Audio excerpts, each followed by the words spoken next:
भाग 6 हरिवरदा प्रकाशन व प्रसार नव्या उपक्रमाची पार्श्वभूमी। आईला विरंगुळा व मलाही लक्ष गुंतवावे म्हणून आईचे दिवसभराचे कामकाज उपसल्यावर व माझी दिवसाची व्यावसायिक कामे आटोपल्यावर रात्री 8:30 वाजता हरिवरदा वाचन सुरू केले। ते 3 महिन्यात संपवले। एकूण 90 अध्याय, 2200 पृष्ठे। नंतर भावार्थ रामायण, एकनाथी भागवत वाचून झाल्यावर पुन्हा हरिवरदा वाचन सुरू केले। रात्री 8:30 ते 11, कधी कथा रंगली तर 12 वाजत आणि आरंभी काही दिवस मी व आई अंथरुणावर पडल्यावर मुलांच्या संगोपनाचा व आर्थिक प्रश्नांचा विचार करत बसू। हभप मुरलीधर बुवा व लक्ष्मण बुवा निजामपूरकर बुवा पुण्यात असले की त्यांची महिनाभर कीर्तने चालत। मला लहानपणी काशीकर व उंची ठाणकरांची कीर्तने ऐकून कीर्तनाची गोडी लागलेली होती। लक्ष्मण बुवा निजामपूरकरांना पाहिले की मला लहानपणी पाहिलेल्या कृष्णबुवा गारवडेकरांची आठवण येईल। माझ्या आजीने त्यांचा गुरुपदेश घेतल्याचा उल्लेख पूर्वी आलेला आहे। लक्ष्मण बुवा ही यांच्यासारखेच दिसत। माझे पूर्वज कृष्ण दयार्णव एकनाथ परंपरेतले व निजामपूरकर बुवाही त्याच परंपरेतले होते। त्यांना कृष्ण दयार्णवांबद्दल आपुलकी होती। मी आईला घेऊन कीर्तनाला जात असे। एकदा योग छान जमला। तुळशीबागेत मुरलीधर बुवांचे आषाढी एकादशीस कीर्तन होते। प्रचंड गर्दी होती। बुवा तन्मयतेने संत सखूचे आख्यान रंगून निरूपण करीत असे। मी, आई व कन्या विजया हजर होतो। दुधात साखर पडून अधिक गोडी येते तसे आपल्या कराडची संत सखू एकादशीचा दिवस या विचाराने कीर्तनात अधिकच रंगून गेला होता। जीवनात सर्व सोसावे हे मनावर बिंबवून घेऊन परतलो। महिनाभर सकाळी ते हरिपाठही सांगत व रात्री 9 ते 11 कीर्तन असे। यामुळे माझ्या व आईच्या मनाला स्थिरता आली। त्यानंतर महिनाभर लक्ष्मण बुवांची कीर्तने झाली। ते कृष्ण दयार्णवांचा उल्लेख करीत। एकदा निजामपूरकर बुवांनीही कीर्तनात हरिवरदाकारांचे वंशज आज उपस्थित असल्याचा उल्लेख देखील केला। या सर्व गोष्टींमुळे वर्षभरात आई व मी अंतर्मुख झालो, स्थिरावलो। कौटुंबिक चिंता असल्या तरी मन गुंतवून ठेवणे व व्यवसाय चालू ठेवणे ही भाग होतेच। पत्नीच्या वर्षश्राद्धाला मनात विचार आला, असार संसार, काय मिळवणार, काय राहणार। आपले मन गुंतवले पाहिजे, कष्ट केले पाहिजे, काहीतरी चांगले केले पाहिजे। पूर्वजांना, वडिलांना, साने गुरुजींना स्मरून काहीतरी भव्य दिव्य करायला हवे असे मला वाटू लागले। स्मरण झाले पूर्वीच्या 2 घटनांचे। 1945 साली ती नानांना घेऊन कराडहून गोविंदराव देशपांडे आले होते। तुम्ही हरिवरदाकार कृष्ण दयार्णवांचे वंशज आहात। मी हरिवरदा प्रेमी आहे। मी हरिवरदा वेचे काढले आहेत। छापून द्या, मी अर्धा खर्च देईल। मी होय म्हटले होते, पण संसार व व्यवसाय चक्रात डोकेच वर काढता येईना असे झाले होते आणि ती गोष्ट तशीच राहिली होती। आणखी एक पूर्वीची गोष्ट याच बाबी संबंधीची आहे। पूर्वी पूजनीय साने गुरुजींच्या स्त्री जीवनचा पहिला भाग छापला, तो लोकप्रिय झाला। 200 पानास फक्त 1.5 रुपया किंमत ठेवली होती। दुसरा भाग छापण्यास पैसे नव्हते। पूजनीय गुरुजींनी त्यांचे गुरु इतिहासप्रेमी म दत्तो वामन पोद्दार यांना प्रस्तावनेसाठी चिठ्ठी दिली। मी प्रथमच त्यांना भेटत होतो। त्यांनी नाव विचारले। मी दयार्णव म्हणताच ते म्हणाले, अरे कृष्ण दयार्णव नावाचे एक थोर संत होऊन गेले, तुला माहित आहे का? मी म्हटले, माझ्या वडिलांकडून ऐकले आहे। मग त्यांनी मला ग्रंथांची माहिती सांगितली। हा ग्रंथ मुंबईला तुकाराम पुंडलिक शेटे यांच्याकडे मिळतो। रोटा प्रिंट पोथी प्रचंड आहे। तू एक घे, मला एक आणून दे। मी ती भारत इतिहास संशोधक मंडळात ठेवी। दुसऱ्याबद्दल त्याला पुस्तके दे। मी मुंबईस जाऊन 2 पोथ्या आणल्या। एक वडिलांना दिली व एक भा इ स मंडळाला दिली। पोद्दारांनी मला स्त्री जीवनचा दुसरा भाग छापण्यासाठी बिनव्याजी कर्ज म्हणून 100 रुपये दिले आणि हरिवरदा छापण्याची प्रेरणा। नंतर 1946 साली वडिलांचे स्मरणार्थ वडिलांचे स्मरणार्थ हरिवरदाच्या काही अध्यायातील 48 पानांचे वेचे छापून विनामूल्य वाटले होते. देशपांडे म पोतदार यांच्या प्रेरणा व पत्नीच्या देहावसानानंतर झालेली काहीतरी मोठे चांगले करण्याची इच्छा या सगळ्यांमुळे व्यवसायाला व कुटुंबाला हातभार लावण्यासाठी त्वरित खपणारी पुस्तके काढण्याऐवजी मी हरिवरदा ग्रंथरूपाने प्रसिद्ध करण्याचा विचार सुरू केला. त्यानंतर पत्नीच्या प्रथम श्राद्धदिनी हरिवरदा ग्रंथ छापून प्रसिद्ध करण्याचा संकल्प केला. कागद प्रेसचे अगोदरचे देणे होतेच आणि आता हे प्रचंड कार्य म्हणजे रात्रंदिनी आम्हा युद्धाचा प्रसंग असाच होता. पाठिंब्याचा शोध सुरू केला. हरिवरदा खंडाचा प्रकाशन काल.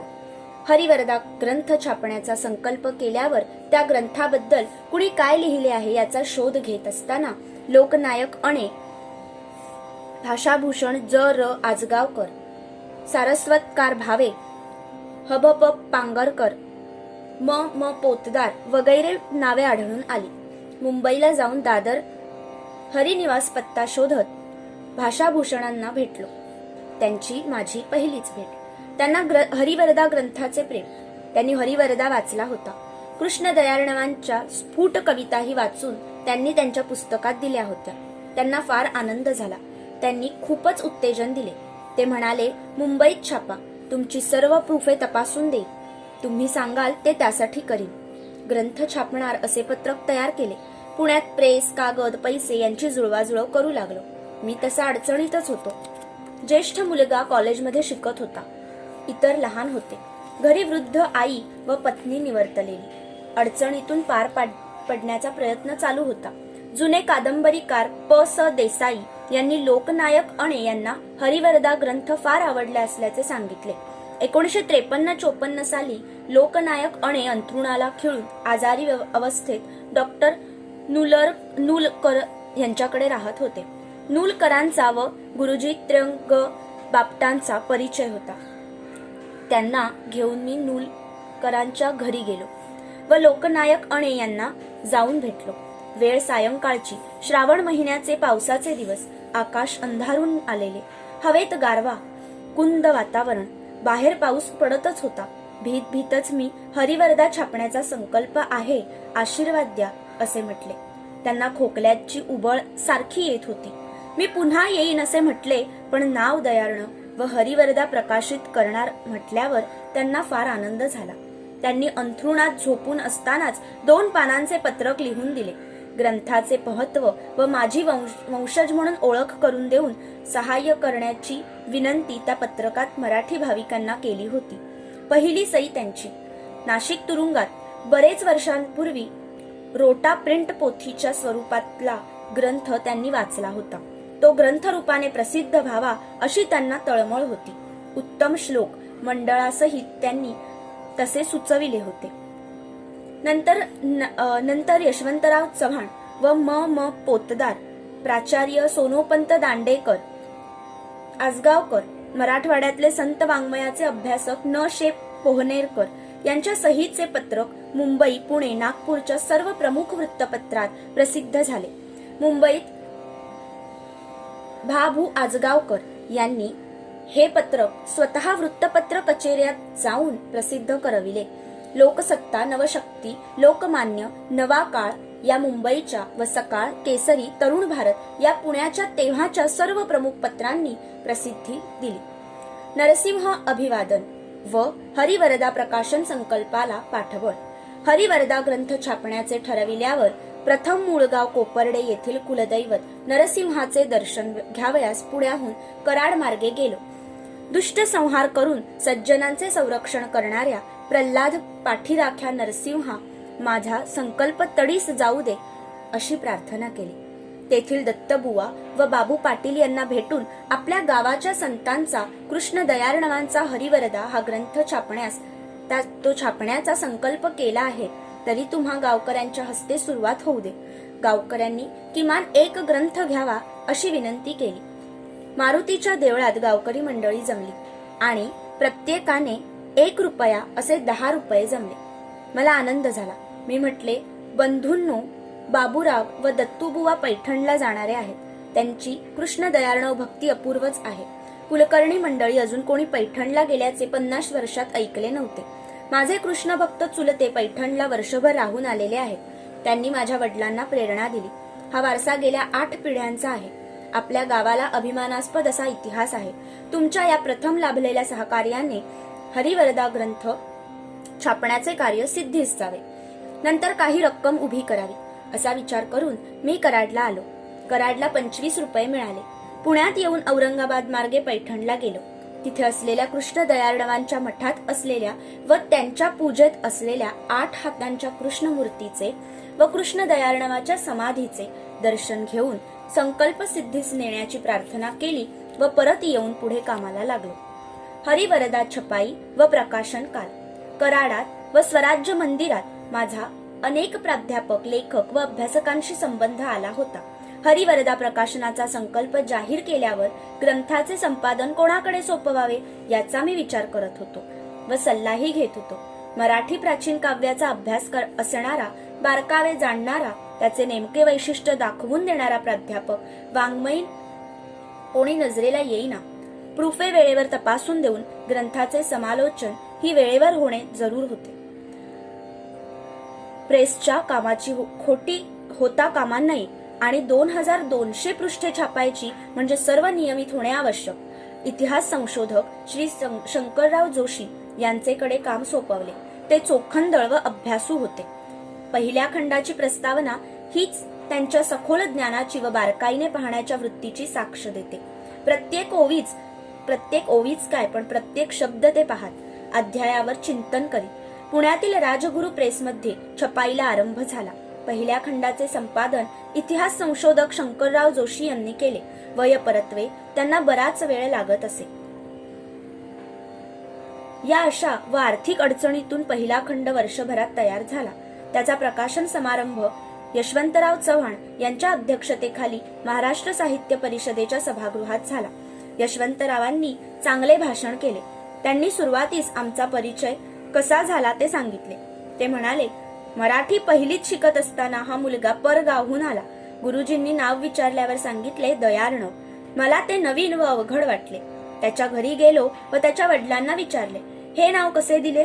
मग त्यांनी कृष्ण दयार्णव हे मूळ पुरुषाचे नाव वगैरे माहिती सांगितली.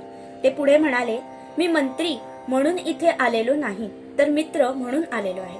मी माझे मनोगत व्यक्त करताना म्हणालो की आज ते मंत्री असले तरी माझ्या प्रकाशक जीवनाचे प्रेरक तेच आहेत, पण कवी व लेखकही आहेत. त्यांची गीते कराडात मुलांच्या तोंडी आहेत. त्यांनी कथाही लिहिलेल्या आहेत, वृत्तपत्रही चालविले आहे. मंत्री झाले नसते तर लेखक झाले असते. श्री शंकरराव जोशी यांच्या मागे भारत इतिहास संशोधक मंडळाच्या कामाचाही व्याप होता. प्रूफे मिळण्यास वेळ लागे. प्रस्तावनेसही त्यांनी महिनाभर घेतला.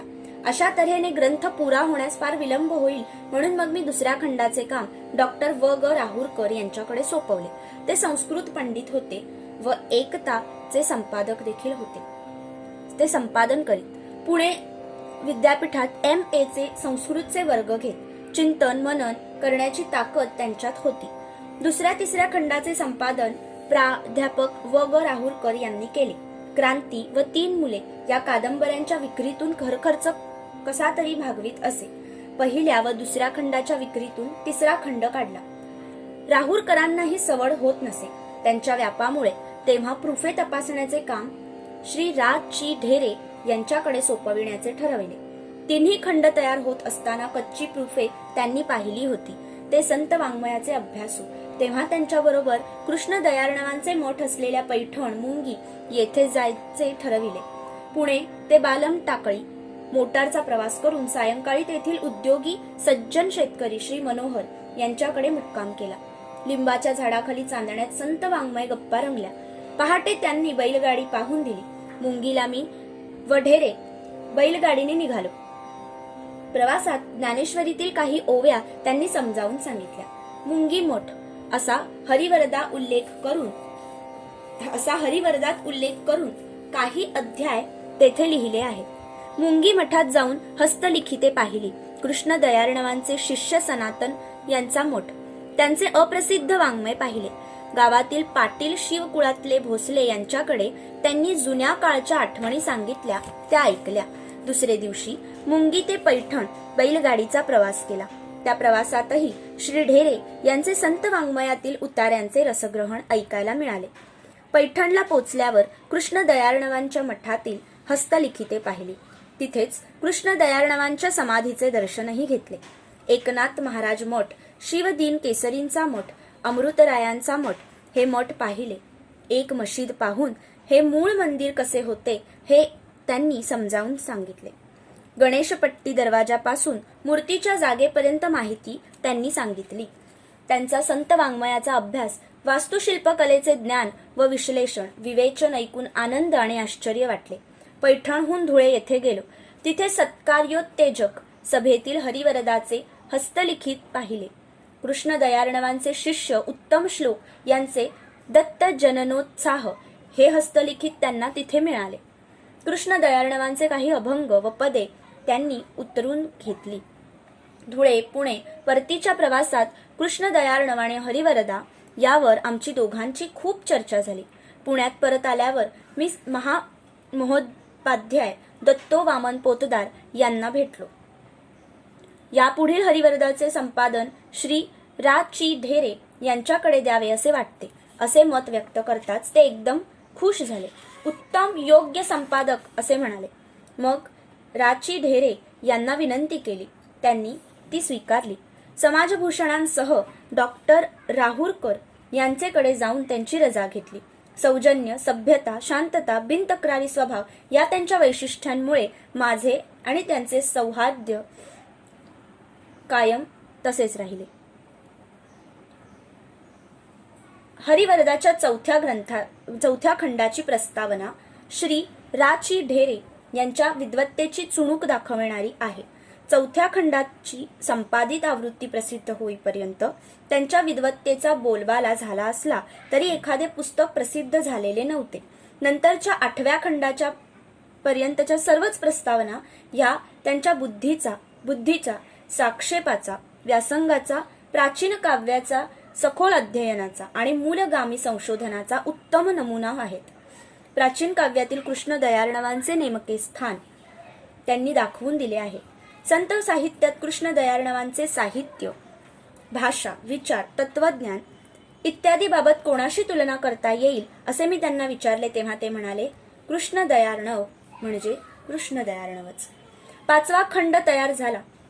आर्थिक अडचण फार भासत होती. कागद, प्रेसचे देणे हे होते. कमी खर्चात पुण्यात संसार कसा होणार म्हणून एकदा तर कराडात जाऊन एखादी नोकरी पाहावी असे वाटू लागले होते. कृष्ण दयार्णवांनी स्नेहांना व कागद व छापखाना मालकांना सांभाळून घेण्याची प्रेरणा दिली असावी. मुलेही शाळेत हुशारी दाखवित होती. हेमचंद्रने घर सांभाळून बहिणीचे करून हायस्कूलमध्ये चमक दाखवली. कॉलेजमध्ये तर त्याने परिवारासारखी माणसे जोडली. शरदनेही अभ्यासात लक्ष घालून उत्तम गुण मिळविले. हेमचंद्र BE होऊन नोकरीस लागला. शरद BComला विद्यापीठात पहिला आला. मुलांनी प्रथम श्रेणीत शिक्षणे पुरी केली. तेव्हा तसेच रेटत राहिलो. मधल्या काळात विवंचनेत असता ज्ञानेश्वरीचे अभ्यासक व ज्ञानेश्वर भक्त म्हाळगी यांचे शिष्य सकृ देवधर यांचा परिचय गुरुजी कानी जोशी यांनी करून दिला. त्यांच्या सुरेल सार्थ वाचन व प्रवचनामुळे तो वाढत गेला. हरिवरदाचे 5 खंड छापून होऊन मी विवंचनेत होतो. प्रेस व कागदाचे पैसे द्यायचे होते. पुढील 800 पृष्ठांची तरतूद कशी करायची ही चिंता होतीच. श्री सकृ देवधर यांना माझी चिंता कळली. त्यांनी मला शिक्षण खात्याचे सचिव व संस्कृतचे गाढे पंडित श्री पा. ज. चिन्मूळगुंद यांचेकडे नेले. कृष्ण दयार्णवांचा 8वा वंशज व पूजनीय साने गुरुजींचा प्रकाशक म्हणून मी माझी ओळख करून दिली. औपचारिक परिचयानंतर प्रसिद्ध झालेले 5 खंड त्यांचे पुढे ठेवले. त्यांनी मला 1 महिन्यानंतर ये असे सांगितले. मी महिनाभर स्वस्थ होतो. नंतर त्यांची भेट घेतली. त्यांनी माझी जणू परीक्षाच घेतली. नाव गाव माहीत होते. हरिवरदा कुणी लिहिला इथपासून ग्रंथाचा विशेष, परंपरा वगैरे मी उत्तरे दिली. मी ग्रंथ आईला वाचून दाखविलेला असल्याने रसग्रहणाचे थोडे निवेदन करता आले. हरिवरदाची भाषा, ज्ञानविज्ञान, पांडित्य यांची कल्पना त्यांना दिली. एक उत्कट प्रसंग सांगा असे म्हटल्यावर हरिवरदात वर्णिलेला एक प्रसंग त्यांचे समोर उभा केला. कृष्ण गोकुळात रंगला. स्वर्गातील वैभव भूलोकावर आले. ब्रह्मदेवाला कृष्णाचा हेवा वाटू लागला. त्याने गोप व गायी वासरे पळवून स्वर्गात दडवून ठेवली. कृष्णाने पळवून नेलेले सर्व आपल्या मायाशक्तीने गोकुळात निर्माण केले. कृष्णाशी एकरूप झालेले गोकुळ इतके जसेच्या तसे की बलरामाच्याही काही लक्षात आले नाही. ब्रह्मदेवाने पाहिले की घरातले गोप वासरे आणि मायेने निर्माण झालेले या सर्वांच्या भावना एकरूप कृष्णरूप आहेत. ब्रह्मदेवाचे गर्वहरण झाले. हा प्रसंग मी सांगताच चिन्मुळ गुंद खुश झाले व म्हणाले, तुम्ही नुसते प्रकाशक नाही तर रसिक, तन्मय, सार्थ वंशज आहात. मी मग मला आलेले अनुभव व अडचणी सांगितल्या. ते म्हणाले, असे तुमचे हाल होऊन कष्ट पडावयास नकोत. तुमचे काम होईल. तुम्ही शांतपणे कामास लागा. त्यांनी खरोखरच महिन्यात काम केले आणि साहित्य संस्कृती मंडळाकडून 6,000 रुपये अनुदान ठेवले. हरिवरदा संहितेचे श्रेय त्यांनाच मिळाले. पुणे विद्यापीठाने फक्त 500 रुपये दिले. साहित्य अकादमीने 1,000 दिले होते. पूर्ण झाल्यावर आणखी 2,000 दिले. 1960 साली पूर्ण झाले. यशवंतराव त्यावेळी मुंबईला मुख्यमंत्री होते. माझ्या आईला व त्यांना आनंद झाला. ज्या चित्तशक्तीनं प्रेरणा दिली त्या शक्तीनेच पूर्ण झाले. असे संत कार्य अपुरे राहण्याचा धोका असतो, पण पार पडले. हरिवरदाचे काम चालू असतानाच सांसारिक अडचणी चालू होत्या. मोठा मुलगा हेमचंद्र 1955 साली SSC झाला. मित्र म्हणत होते कुठेतरी नोकरी चिकटवून द्या, पण त्याला त्यावेळच्या FY आर्ट्सला सप कॉलेजमध्ये घातले. त्यावेळी कागद एजन्सी घेतलेले श्री थत्ते माझ्याकडे आले व गिऱ्हाईक द्या अशी विनंती केली. त्यांना स केळकरांकडे जाण्यास सांगितले. केळकरांनी 100 रिमे कागद घेतला. थत्ते खुश होऊन मला सांगायला आले. त्यावेळी हेमचंद्र कॉलेजमधून घरी आला होता. हा काय करतो म्हणून त्यांनी विचारले. मी आर्ट्सला घातल्याचे सांगितले. त्यांनी SSCचे गणित व सायन्सचे मार्क विचारले व ते ऐकल्यावर म्हणाले, अहो याला सायन्सला घाला, इंजिनियर करा. मी म्हटले मला खर्च परवडणार नाही. मग ते स्वतः प्राचार्य भिडे यांना भेटले. हेमचंद्रचे नाव आर्ट्सकडून सायन्सकडे बदलविले व फ्री शिप देवविले. त्यावेळी 1200 रुपये उत्पन्न सवलत वगैरे काही नव्हते. पुढे तो इंटर सायन्स होऊन BE पण झाला. टाउन प्लॅनिंग मध्ये नोकरी करतानाच शिकून दिल्लीला परीक्षेत पहिला आला. पोलंडला शिकून आला. लेख पुस्तके लिहून राज्य पुरस्कार मिळवला. नगर विकास तज्ज्ञ म्हणून नाव कमावले. दुसरा मुलगा शरदचंद्र 1962 साली BComला पहिला आला. पुढे MCom व PhD ही झाली. बाकीची मुले शिकत होती. संकल्प पूर्ती व पुढील प्रवास. हरिवरदा ग्रंथाचा पहिला खंड MA परीक्षेसाठी मुंबई, पुणे, हैदराबाद, औरंगाबाद, मराठवाडा विद्यापीठात नेमला गेला. 1955 साली सुरू केलेला हरिवरदा ग्रंथ प्रकाशन संकल्प संत कृपेने 1961 साली पुरा झाला. पूर्वजांचे ऋण एक प्रकारे फेडले गेले. मोठ्या आकाराची एकूण 2300 पृष्ठे झाली. त्यावेळी 60 रुपये कंपोज व 11 आणे पौंड कागद होता. आत्ताच्या मानानं दर कमी वाटले तरी त्यावेळी खप फार कमी असे. त्यावेळी ग्रंथ छापणे एक वेळ सोपे, पण तो खपवायचा कुठे व कसा. शाळा, कॉलेज व ग्रंथालये कमी होती व त्यांना सरकारी अनुदाने नव्हती. वैयक्तिक ग्रंथ विकत घेण्याची प्रवृत्ती फार कमी होती. आता किमतीही जास्त ठेवल्या जातात व खपही असतो. त्यावेळी नागपूर ते बेळगाव गावोगावी हिंडून खपवण्याचे काम मी सुरू केले. ग्रंथाची किंमत अल्प होती. ग्रंथ भारदस्त, भाषा प्रौढ आणि विषय सोपा, कृष्णचरित्र. पण अनेक बाजूंनी फुलविलेला उपमा, अलंकार, दृष्टांत यांनी भरगच्च व भाषा संस्कृत प्रचूर. हरिविजय वाचणाऱ्या प्रत्येक जनतेला पेलणे कठीण. त्यामुळे खप मर्यादित. कार्य व श्रम पाहून काहींनी तो घेतला.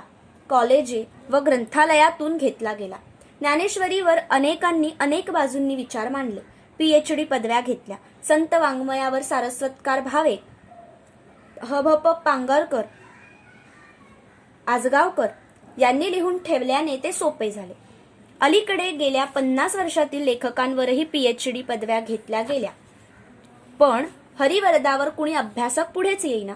मी वेगवेगळ्या लेखकांना लिहून वेगवेगळे विषय कळवून अभ्यासपूर्वक लिखाण करण्याची विनंती केली.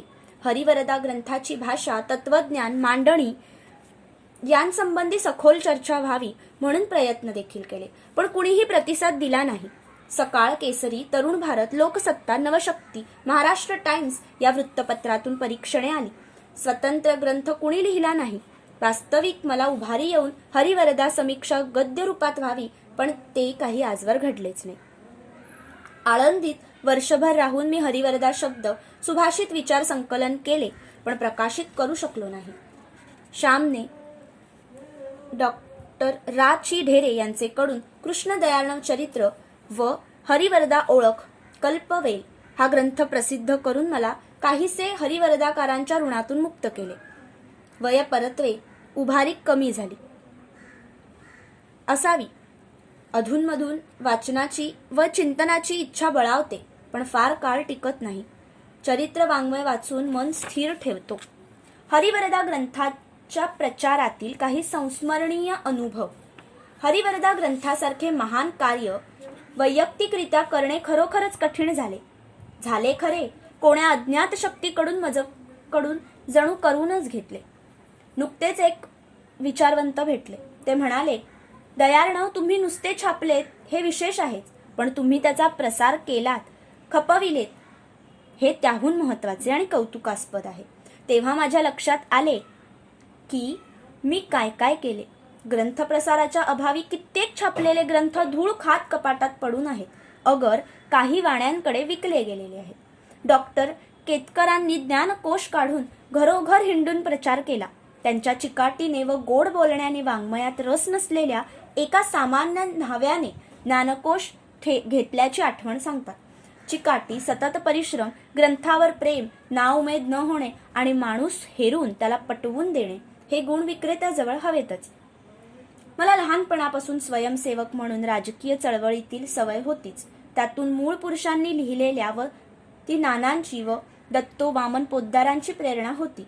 मी पहिला खंड छापून नागपूर ते बेळगाव हिंडून हरिवरदा खपविला. काही सज्जनांच्या मुळे एक साखळी निर्माण होऊन त्या मदतीनं ग्रंथ खपविले. विजापूरच्या पद्मश्री काकासाहेब कारखानीस यांच्यामुळे 15 ग्रंथ खपले. पुण्याचे डॉक्टर वाडदेकर, श्री सोनटक्के, सातारचे ल. वी. काशीकर, कराडचे समाजभूषण पूजनीय गोखले, नाशिकचे ग. वी. अकोलकर, सोलापूरचे अ. के. भोसले, सांगलीचे प्राचार्य श्री काळे, पुण्याचे डॉक्टर दादासाहेब कुलकर्णी यांच्या प्रोत्साहनाने, मदतीने व त्या सज्जनांच्या ओळखीच्या अनेकांचा परिचय होऊन ग्रंथ खपले. उदाहरणच एक साखळीचे देतो. डॉक्टर दादासाहेब कुलकर्णी यांनी त्यावेळचे आयुर्वेद रसशाळेचे प्रमुख श्री मोघे संत वाङ्मयाचे अभ्यासक असल्याचे सांगितले. मोघे यांना भेटलो. त्यांनी हरिवरदा घेतलाच, पण आणखी एक ग्राहक मला मिळवून दिले. त्यांनी सेवानिवृत्त कलेक्टर देशपांडे यांचेकडे नेऊन माझा परिचय करून दिला. श्री देशपांडे यांनी हरिवरदा घेतला. त्या दोघांचे प्रेमाचे, मैत्रीचे, जिव्हाळ्याचे संबंध कायम आहेत. श्री देशपांडे सुरतला कलेक्टर असताना त्यांचा पंडित सातवळेकर यांची संबंध आला होता. पुण्यात पंडितजींची शताब्दी साजरी करून त्यांना निधी अर्पण करण्याचा कार्यक्रम ठरला होता. या निधी संकलनात मीही भाग घेतला. मी पावती पुस्तक श्री देशपांडे यांना दिले. त्यांनी त्यांच्या परिचितात निकटवर्तीयात खपवून पैसे माझ्याकडे आणून दिले. त्यांचे वय पाहून मी म्हटले, मी तुमच्याकडे येईल. त्यांचा उत्साह दांडगा. ते स्वतः येत. मग मी पैसे कचेरीत जमा करीत असे. 1000 रुपये मी त्यावेळी जमा करून भरले. हे हरिवरदा परिवारामुळे शक्य झाले. डॉक्टर वाडेकरांनी हरिवरदा घेतला. कीर्तनकार कान्हेरे यांना दाखवून घ्यायला लावला. डॉक्टर इतके नियमित, व्यवस्थित. ते रात्री 10 वाजता आले. मी म्हटले, डॉक्टर साहेब हे काय? ते म्हणाले, दुसऱ्याचे पैसे आपण ठेवून घेऊ नये. अशीच एक भावपूर्ण आठवण माझ्या मनावर कायम कोरली गेलेली आहे. डॉक्टर वादा गोखले साहित्य परिषदेचे चिटणीस होते. त्यांनी मला परिषदेचे सभासद केले. त्यांना संत वाङ्मयाचे प्रेम. त्यांचा माझा गांधी ट्रेनिंग कॉलेजचे प्राचार्य असल्यापासूनच परिचय होता. हरिवरदा ग्रंथाबद्दलही त्यांना प्रेम. त्यांच्यावर श्रीमंत भोरच्या महाराजांची श्रद्धा. डॉक्टर गोखले यांनी श्रीमंतांना हरिवरदा घेण्यास सुचविले. श्रीमंत पैसे यांच्या पुढे लगेच रोख हातात देऊ लागले. डॉक्टर गोखले यांनी श्रीमंतांना त्यांच्या देवाजवळ पैसे ठेवण्यास सांगितले. श्रीमंतांची त्यांची आध्यात्मिक चर्चा होऊन श्रीमंत त्यांच्या चिमणबागेतील खोलीवरून निघाले. लगेच डॉक्टर गोखले माझ्याकडे आले. मी घरी नव्हतो. त्यांनी माझ्या आईजवळ निरोप ठेवला. मी बाहेरून आलो व तसाच त्यांच्याकडे गेलो. त्यावेळी ते जप करीत होते. त्यांनी खूण करून देवाकडे बोट दाखविले. देवाजवळ नोटा दिसल्या. मला बोध झाला नाही. मी स्वस्थ बसलो. त्यांचा जप संपल्यावर त्यांनी घडलेला प्रकार सांगितला आणि म्हणाले, श्रीमंतांनी तुमच्या ग्रंथासाठी पैसे दिले. ते मी हातात घेऊन तुम्हाला दिले असते तर श्रेय पुण्य मला मिळाले असते. श्रीमंतांचे पैसे परस्पर माझा हात न लागता मिळावेत म्हणून मी तुम्हास तसदी दिली. हे ऐकून मी भारावलो. म्हटले, आपल्यासारखे सात्विक निरपेक्ष सज्जन आहेत म्हणून माझ्यासारखा काहीही जवळ नसलेला मनुष्य हरिवरदा ग्रंथ छापण्याचे धाडस करू शकतो. धन्य तुम्ही व तुमची निरपेक्ष वृत्ती. डॉक्टर गोखले त्यांच्यासारखे निरपेक्ष सेवा करणारे दुर्मिळच असतात. अशीच दुसरी एक हरिवरदा पूर्ततेला कलाटणी देणारी आठवण श्री सकृ देवधर्व माननीय चिन्मूळ गुंद यांची ती सविस्तर अगोदरच आली आहे. हरिवरदा ग्रंथाच्या प्रचारात मला काही सज्जनांच्या भेटींचा विचारांचा लाभ झाला. त्यांच्या अलौकिक गुणांचे दर्शन जवळून घडले. भांडारकर इन्स्टिट्यूटचे प्रमुख पंडित द पुसाळकर हे संयमी, शांत, प्रकांड पंडित. त्यांनी स्वतःसाठी हरिवरदा घेतला होता. भांडारकर मध्येही ग्रंथ घेतला होता. त्यांना तेथून घेऊन वाचता आला असता, पण मला वाटते त्यांनी माझे महत्कार्य ओळखून मला सहाय्य म्हणूनच स्वतःही घेतला असावा. अलीकडे माझे काही खंड संपले म्हणून मी ग्राहकांचा शोध केला. तेव्हा मला कळले की या महाभागांनी आपले काही साहित्य भांडारकर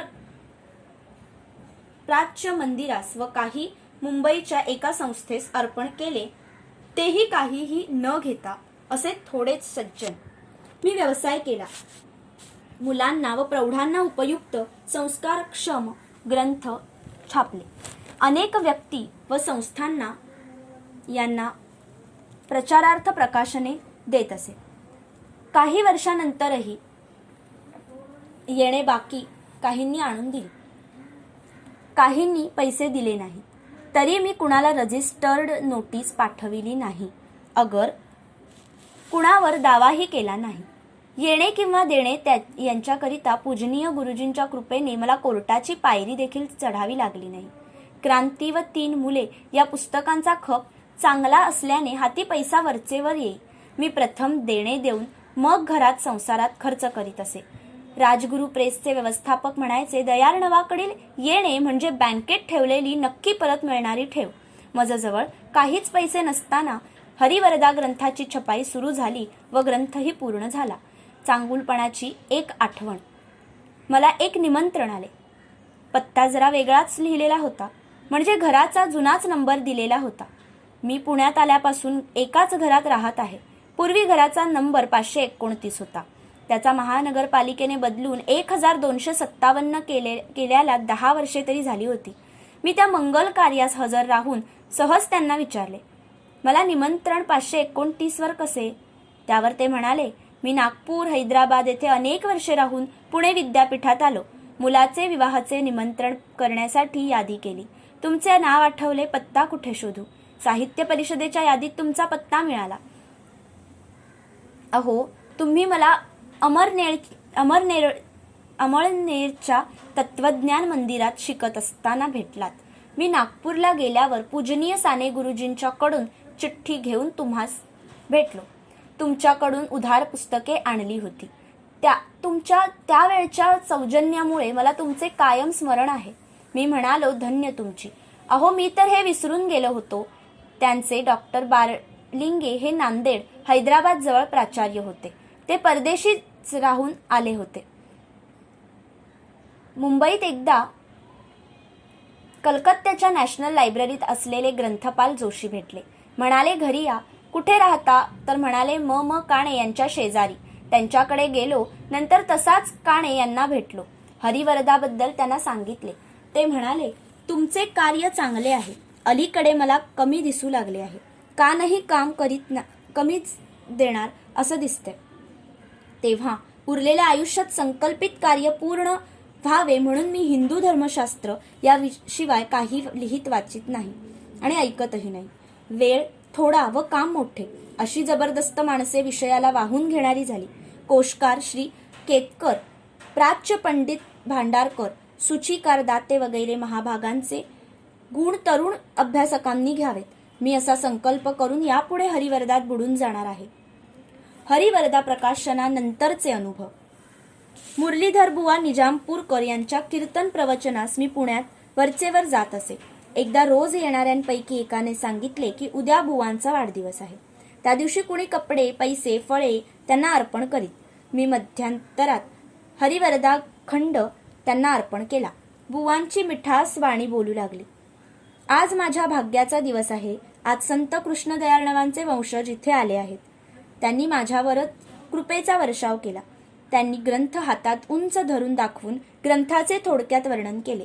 कृष्णदयार्णव हरिवरदाची माहिती सांगून 8वे वंशज दयार्णव रोज कीर्तन ऐकावयास येतात याबद्दलही आनंद व्यक्त केला. भाषा, विचार, तत्वज्ञान वगैरे बाजूंनी हरिवरदा ग्रंथ अपूर्व असून त्या ग्रंथाचे वाचन करून भक्तिरसात डुबावे अशी कळकळीची विनंती त्यांनी श्रोत्यांना केली. श्रोत्यात कुजबूज सुरू झाली. मला ओळखणाऱ्यांनी माझ्याकडे बोटे दाखवून इतरांना सांगितले. मी हातानेच खूण करून त्यांना शांत केले. कीर्तन संपताच माझ्या भोवती भाविक मंडळी जमा झाली. मी म्हणालो, माय बंधूंनो, मी कृष्णदयार्णवांचा वंशज आहे, भक्त भाविक आहे. माझ्याजवळ संतत्व साक्षात्कार वगैरे काही नाही. मी प्रकाशक आहे, बुवा नाही. तुम्ही ग्रंथ वाचा, त्याचा आस्वाद घ्या, त्यातच मला आनंद. मला नमस्कार सुरू होताच मी हळूच काढता पाय घेतला. कीर्तनासाठी आलेल्या श्रोत्यात माझी मावस बहीण आणि आत्ते भाऊ दोघे होते. तिने काही भगिनींना माझी माहिती दिली व त्यांचे आपसात काही ठरून मला घरी बोलावले. मी नेहमीप्रमाणे भेटतो तसे समजून गेलो असता त्या मला फलपुष्प अर्पण करून नमस्कार करू लागल्या.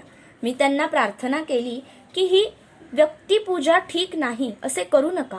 माझ्याजवळ संतत्व पांडित्य नाही. तुम्ही देव व संत वाङ्मयाची भक्ती करा. मी बहिणीलाही रागावलो व म्हटले, सखूताई, तुला माहीत आहे मी बुवा नाही, प्रकाशक आहे. हे काय?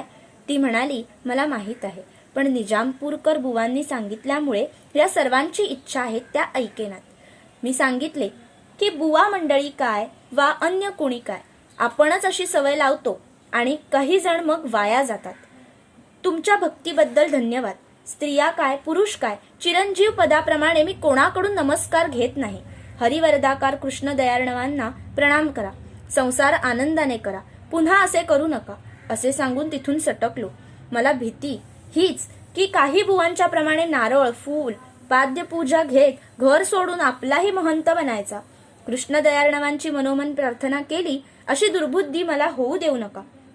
हबप मुरलीधर बुवांचे धाकटे बंधू लक्ष्मण बुवा निजामपूरकरही कीर्तन रसात रंगून जात. थोरल्या बंधूंचे पांडित्य मनाला उच्च पातळीवर नेई तर लक्ष्मण बुवा प्रासादिक हरिभक्तीत रंगून जात. श्रोते तल्लीन होत.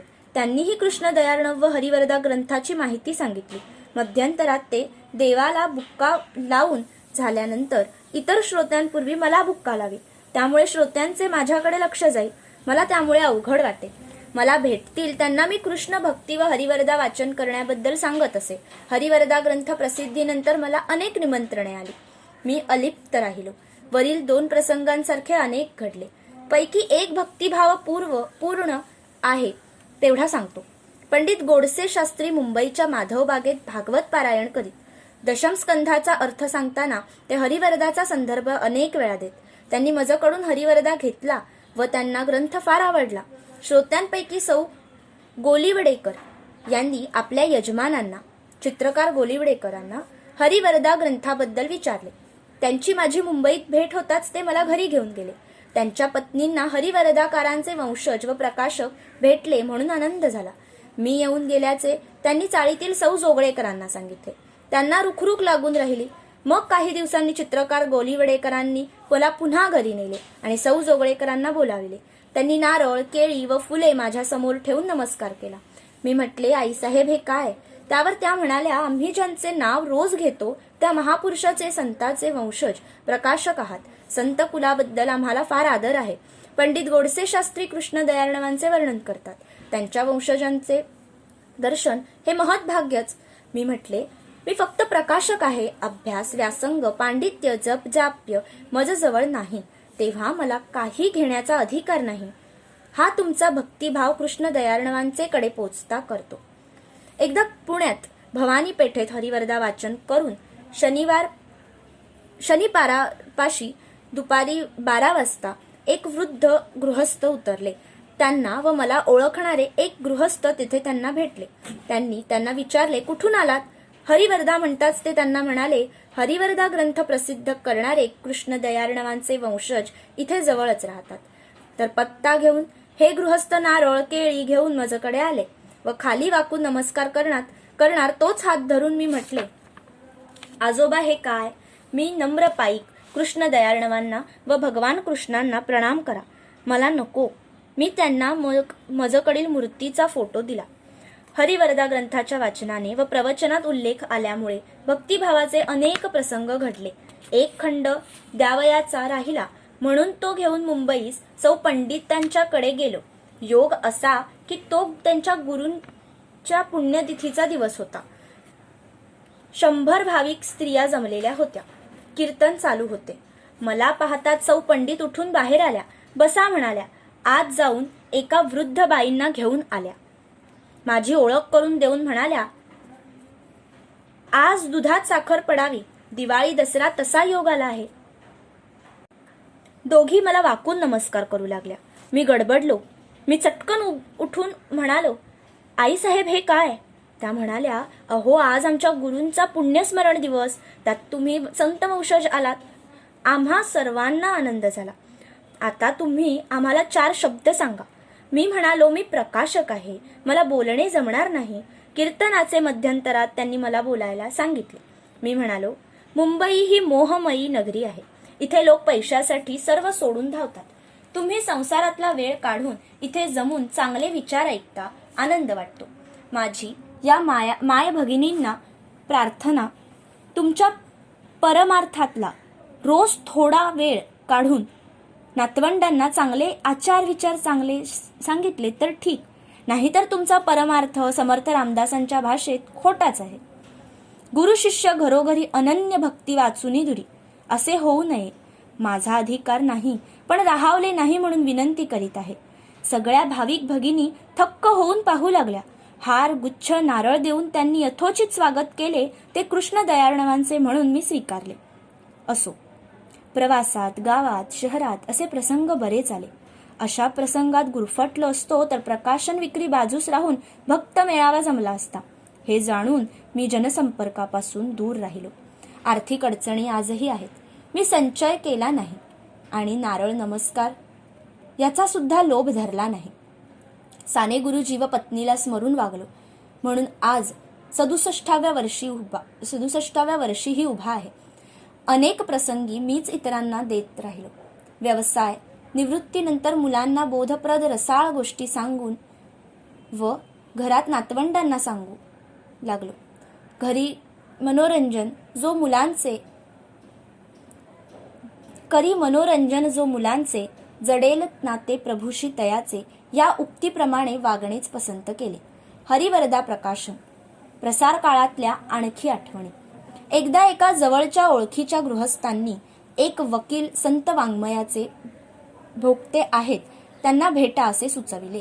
खरे म्हणजे मला पुण्यात काही वकिलांचे कडून कटू अनुभव आले होते. त्यांचे असे झाले. एक वकील बऱ्याच संस्थांचे अध्यक्ष होते. त्यांना भेटले की दरवेळी पुढच्या महिन्यात या असे सांगून त्यांनी मला हेलपाटेच दिले होते. मराठी ग्रंथालयाचे अध्यक्ष ते होते म्हणून नावाचा उपयोग करून घेऊन ग्रंथ खपेल म्हणून मी ग्रंथालयात गेलो. क्लर्कने शेजारी राहणाऱ्या एका गृहस्थांचे नाव सांगितले.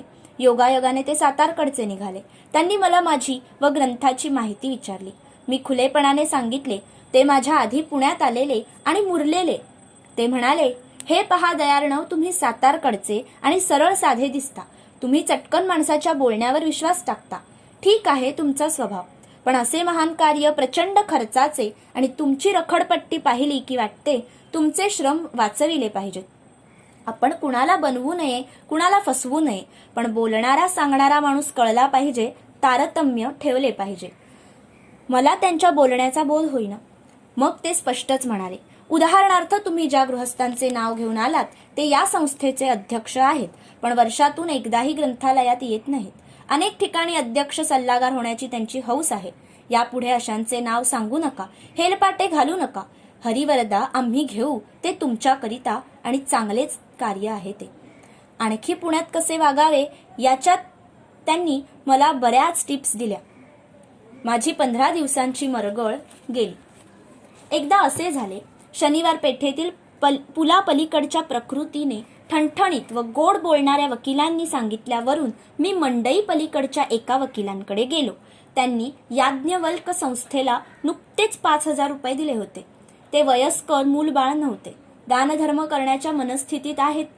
तेव्हा आपला ग्रंथ खपेल ही माझी भावना. मी जाऊन घंटी वाजवली. कोण आहे अशी करड्या आवाजात विचारणा झाली. दार उघडले गेले. वकील साहेब खुर्चीवर बसलेले. कुणी अशील वगैरे नव्हते. मी आत जाण्याच्या तयारीत असताना मी प्रकाशक असे सांगून हरिवरदा पिशवीतून काढून घेतला. मात्र ते कपाळाला आठ्या घालून रागाने उत्तरले, मला वेळ नाही, मी वर्गणी देत नसतो. तुम्ही पुढील दारी चालू लागा. कामात असेल तर माणूस पुन्हा या म्हणतो. मी माझे नाव व पूर्ण काम सांगण्याआधीच कुणी भिकारी अगर वर्गणी मागणारा समजून वागण्याची त्यांची ही तिरसट पद्धत पाहून परत पावली बाहेर आलो आणि विषण्ण झालो. वाटले ही काय सभ्यता. मी वाङ्मयाच्या कुळाच्या प्रेमाने ग्रंथ छापत आहे. मला असे वागवणारे हे सुशिक्षित, ज्या संस्थेचे संबंधित तिच्याबद्दलही मला आपुलकी. हरिवरदामुळे त्या संस्थेच्या सदस्यांना आनंद वाटावा असे असूनही असे का व्हावे. मी माझा अनुभव श्री अनगळ यांना सांगितला. त्यांनी त्यावर मला दिलासा देणारे काही अनुभव सांगितले. मी उत्साहाने पुन्हा बाहेर पडलो. रामायण, महाभारत, ज्ञानकोश, शब्दकोश असे अनेक ग्रंथ पुण्यात प्रकाशित झाले. त्या ग्रंथांच्या अर्पणपत्रिकांकरून व प्रशासकीय निवेदनांवरून सयाजीराव औंधकर, इचलकरंजीकर असे अनेक दाते पूर्वी होऊन गेलेले दिसतात. आता स्वातंत्र्योत्तर काळी असे का व्हावे असे मला वाटले. याच्या उलट अनुभव श्री पारखे या वकिलांकडे आला. डॉक्टर दादासाहेब कुलकर्णी यांच्याकडून आलो व हरिवरदासाठी आलो असे सांगताच माझ्याशी काहीही न बोलता प्रथम त्यांनी घंटी वाजवली. उत्साही चेहऱ्याची मुलगी पुढे येताच तिला आईला पाठव आणि हातातले कागद पाहू लागले. मी म्हटले, हा दुसरा कसला अनुभव येणार. एक वयस्कर, ठसठशीत, शांत व तेजस्वी दिसणाऱ्या बाई आल्या आणि म्हणाल्या, काय. वकील साहेब म्हणाले, पहा योगायोग, परवा औदुंबरला गेलो तेव्हा त्या वृद्ध माताजींनी तो ग्रंथ वाचावयास दिला. तो ग्रंथ घेऊन हे आले आहेत. त्या बाईंना फार आनंद झाला. वकिलांनी पेन खाली ठेवले. माझी फार अस्थेने चौकशी केली, दादांची केली. माझे अनुभव ऐकले. इतक्यात त्यांच्या पत्नींनी सुरेख चहा आणला. त्या म्हणाल्या, ग्रंथ पुरा केव्हा होणार. मी म्हणालो, हे 5 खंड. आता तुम्हीच संतांची आणि भगवान प्रभूंची प्रार्थना करून ग्रंथ सिद्धीस जावो अशी सदिच्छा बाळगा. तुमच्या सारख्यांच्या निष्ठेमुळे मी हे काम करीत आहे. त्यांनी ग्रंथाचे पैसे दिले. उभयंतांनी सदिच्छा व्यक्त केली. ती लवकरच फळाला आली. चिन्मुळगुंद भेटले. तो इतिहास वर आलेला आहेच. एकदा विचार आला की समजा माझ्याजवळ पैसे असते, अगर कुणी एकदम दिले असते तर माझी सत्व परीक्षा, चिकाटी, तळमळ ती दिसली नसती. मी फक्त छापणे एवढेच धोरण ठेवले असते.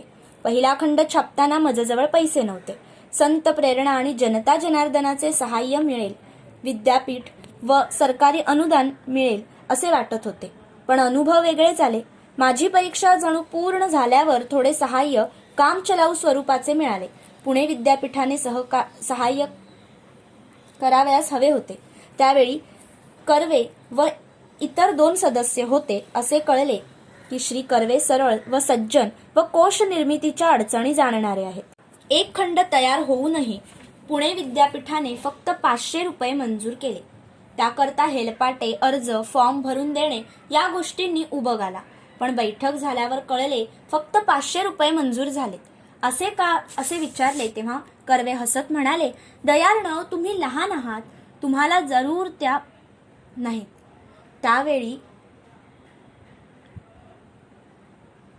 त्यावेळी दुसऱ्या एका लहान कामाला 1000 मंजूर झाले होते. मुंबई, नागपूर, मराठवाडा विद्यापीठांचे अनुभव असेच. हेलपाटे घातल्यावर फक्त पहिला खंड MA ला लावला गेला.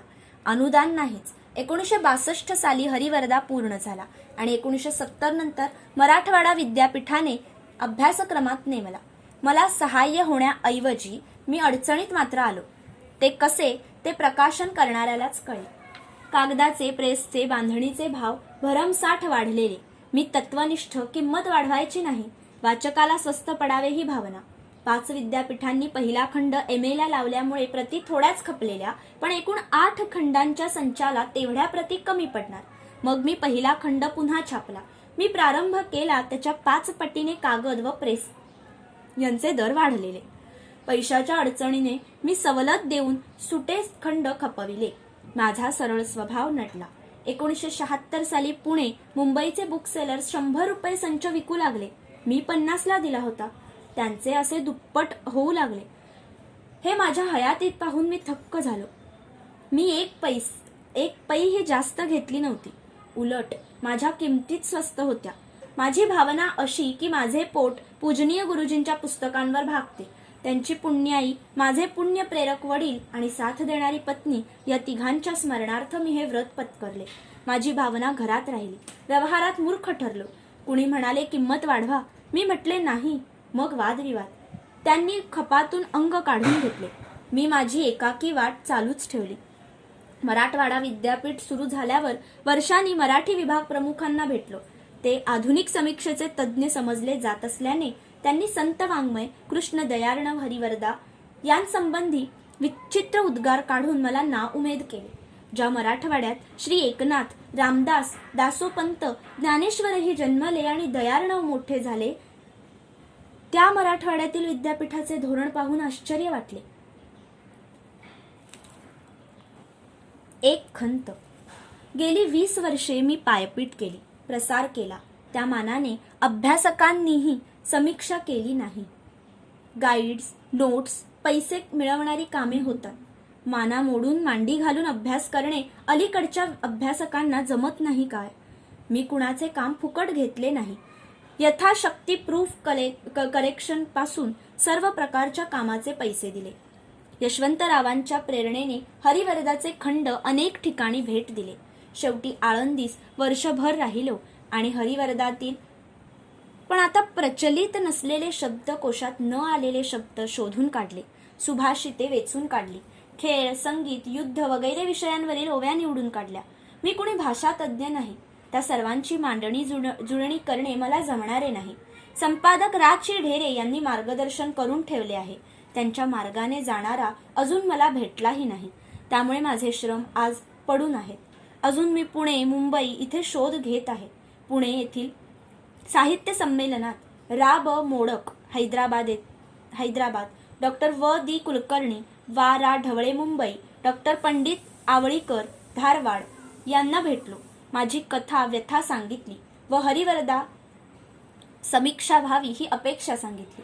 ग्रंथ प्रचंड दुर्लक्षित व नुसता भावूक नसल्यामुळे पांडित्य जाणणारा अभ्यासक मिळे तो माझ्या हयातीपर्यंत वाट पाहावी, नाही तर मी तेंडुलकरांनंतर एक वेडा प्रकाशक झालो तसा पुढे कुणी समीक्षा करून घेणारा प्रकाशक लाभेल अशी आशा बाळगून आहे.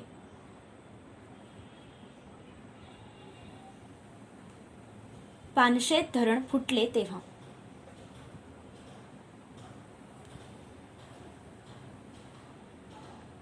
अचानक पानशेत धरण फुटून पुण्यातला नदीकाठचा भाग सकाळी 11 पासून पाण्याखाली जाऊ लागला. दुपारी 4 पर्यंत भावे स्कूल, चित्रशाळा चौक, आप्पा बळवंत चौकापर्यंत पाणी चढले. हाहाकार उडला. पाणी चढू लागले तसे काठचे लोक उंच भागाकडे शाळातून व आपटांकडे राहावयास गेले. दुसरे दिवशी पाणी सकाळी पात्रात गेले. दोन्ही धरणात पाणी नसल्याने खरं म्हणजे पुन्हा पूर येणे शक्य नव्हते, पण लोक भांबावून गेले होते व दुसरे दिवशी हूल उठली. सकाळी 10 वाजता खडकवासला धरण फुटले. रात्री पाणी कालच्यापेक्षा अधिक वाढणार म्हणजे सदाशिव पेठेत पुरुषभर पाणी होईल. लोक पळू लागले. तळमजल्यावर राहणारे वरच्या मजल्यावर गेले. आमच्या वाड्यातले सर्वजण मालकांच्या 3ऱ्या मजल्यावर जमले. तळमजल्यावरचे महत्वाचे सामान वरच्या मजल्यावर नेऊन ठेवले. पाणी आले, चढू लागले, अशा गप्पा सुरू झाल्या. 1 तासाने पोलिसांची गाडी घंटानाद करीत फिरत राहिली. पूर नाही, पाणी नाही, पुण्याला पिण्याचंच धरणात पाणी नाही. पुन्हा थोडे इतर ग्रंथ, प्रकाशन व निवृत्ती. हरिवरदा छापून झाल्यावर मी पुन्हा इतर वाङ्मय प्रकाशनाकडे वळलो. पूजनीय गुरुजी आचार्य भागवत भाई रॉय यांचे ग्रंथ आवृत्त्या छापल्या. राची ढेरे, पद्मश्री काकासाहेब कारखानीस यांची काही पुस्तकेही छापली. इंद्रायणी मासिक हरिवरदाच्या 4थ्या खंडापासून संपादन कार्य श्री राची ढेरे यांचेकडे सोपवले होते. त्यांच्याबरोबर प्रवासात त्यांच्या व्यासंगाची, सखोल अध्ययनाची व विलक्षण स्मरणशक्तीची कल्पना आलेलीच होती. एकापेक्षा एक वरचढ समीक्षा प्रत्येक खंडाला त्यांनी केली होती. त्यांचे ग्रंथही विद्वानांना मान्य झाले होते. इंद्रायणी हे त्यांचे पुस्तक मी नुकतेच प्रसिद्ध केले होते. शेवटच्या 8व्या खंडाचे काम संपत आले असताना एक दिवस सायंकाळच्या वेळी श्री रामचंद्र चिंतामण व मी दिलखुलास बोलत होतो. जुन्या ग्रंथाच्या मासिकाच्या आठवणी निघाल्या. इतिहासाचार्य राजवाडे यांच्या आठवणी मी पूजनीय गुरुजींच्याकडून ऐकल्या होत्या. निर्णय सागर, ढवळे, चिपळूणकर आदी ग्रंथ प्रकाशकांबद्दल फारसे लिहिले जात नाही. लेखकांच्या ग्रंथाबद्दल व विचारांबद्दल समीक्षा होते, पण प्रकाशकांचे ग्रंथप्रेम, काव्य, रामायण, महाभारत असे प्रचंड छापण्याच्या जिद्दीबद्दल फारसे लिहिले गेले नाही. प्राचीन काव्याचे संशोधन अलीकडे फारसे होत नाही. ग्रंथालये वाढली, महाविद्यालयाची संख्या वाढत आहे, मराठी विषयाचा अभ्यास वाढत आहे. अशा वेळी प्राचीन काव्याची समीक्षा होणे जरूर आहे. याकरिता मासिक काढावे अशी कल्पना सुचली.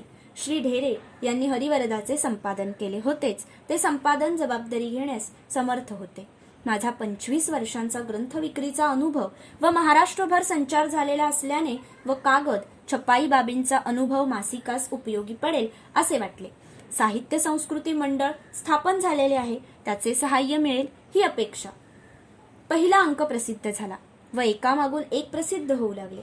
संपादन, लेख, छपाई वगैरे सर्व बाजूंनी मासिकाचा दर्जा हा वाढत होता.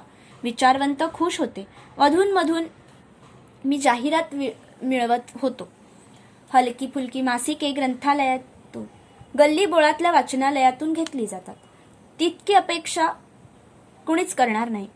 पण जिल्हा व तालुका ग्रंथालये, महाविद्यालयीन ग्रंथालये, शहरातील विद्यालयीन ग्रंथालये आणि रसिक वाचक वर्गणीदार होतील अशी कल्पना होती. 3 वेळा अर्ज करून साहित्य संस्कृती मंडळ प्रसन्न झाले नाही. पुण्यातील एका मोठ्या कॉलेजने वर्गणीदार होऊ नये, दर अंक विकत घ्यावा अशी ग्रंथपालांना सूचना केली. मग तालुका व जिल्हा ग्रंथालयांची बात दूरच. वर्षाअखेर फक्त 200 वर्गणीदार झाले होते. 14 अंक काढून इंद्रायणी मासिक मला बंद करावे लागले. आधीच मी कौटुंबिक अडचणीत. हरिवरदा या 2300 पृष्ठांच्या ग्रंथाची छपाई पूर्ण झालेली होती. पण हौस म्हणून निरपेक्ष बुद्धीने मी हे इंद्रायणी मासिकाचे धाडस केले. डॉक्टर ढेरे यांना माझ्यामुळे त्रास झाला, पण दोघांनाही एक अनुभव मिळाला. आज मी निवृत्त आहे, संसारातून मुक्त, व्यवसाय चिरंजीव पाहत आहे. डॉक्टर राची ढेरे यांचे 50 वर ग्रंथ प्रसिद्ध होऊन त्यांनी लोकमान्यता व राजमान्यता मिळवून संशोधन शिष्यवृत्ती मिळवली आहे. माझ्याही 2 मुलांनी डॉक्टरेट मिळवली. श्री ढेरे यांची कन्या BA प्रथम श्रेणीत 7 बक्षिसे मिळवून MA करीत आहे. हरिवरदा व इंद्रायणी चा दोघांवर वरदहस्त आहे असे म्हणावयास हरकत नाही. पूर्णचंद्र. एकूण प्रकाशन कार्यात पूज्य गुरुजींचे वाङ्मय हरिवरदा हा माझ्या पूर्वजांचा 2300 पृष्ठांचा ग्रंथ इंद्रायणी या संशोधनपर मासिकाचे 14 अंक, चरित्रात्मक व ललित साहित्याचे अनेक ग्रंथ प्रकाशित केले. अर्धचंद्र काव्यसंग्रहाने प्रकाशन व्यवसायाची सुरुवात झाली. आयुर्वेद महाविद्यालयाच्या 4थ्या वर्षाच्या दोन्ही टर्म्स भरून परीक्षेची फी भरून मी परीक्षेला बसू शकलो नाही. आयुर्वेद महाविद्यालयातले शिक्षण संपले आणि प्रकाशन व्यवसाय गळ्यात पडला. 4 वर्षे नोकरी व व्यवसाय करताना अभ्यास हाच फावल्या वेळेचे काम होऊन बसला. कराडमधून निघताना आयुर्वेद महाविद्यालयात शिकून तांबवे येथे दवाखाना काढून खेड्यात समाजसेवा घडावी हा हेतू होता. सहज प्रकाशक झालो आणि त्यात गुंतत जाऊन कायमचा प्रकाशक बनलो. कुटुंब धारणेसाठी व्यवसाय वाढवीत गेलो. चरित्र विचारप्रधान वाङ्मय प्रकाशन चालूच होते. हरिवरदा पूर्ण होऊन प्रकाशन कार्याचा आळस झाला. अर्धचंद्राचा पूर्ण चंद्र झाला. त्यानंतर थोड्याच काळानंतर मी व्यवसायातून पूर्ण निवृत्ती घेतली.